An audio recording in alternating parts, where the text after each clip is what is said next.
niyo ba kung minsan, ang mga tao, ang priority nila is messed up. Instead na take care nila ang kanilang life insurance sa panahon na may mangyari sa kanila, ay hinuhuli pa nila yun, pinuputa side. Samantalang 3%, kaya pala 3% lang ang insured or merong life insurance sa out of 19 million na populasyon sa Pilipinas.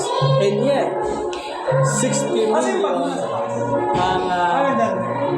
ang sineserve ng Starbucks every week. Can you believe that? 60 million customers served at Starbucks out of 119 million population. So, do the math.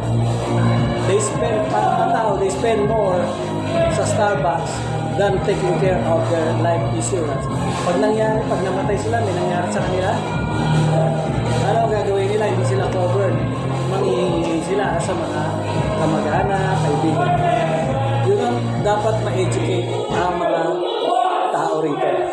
Unfortunately, philosopher sila. They don't think they need it until they actually need it.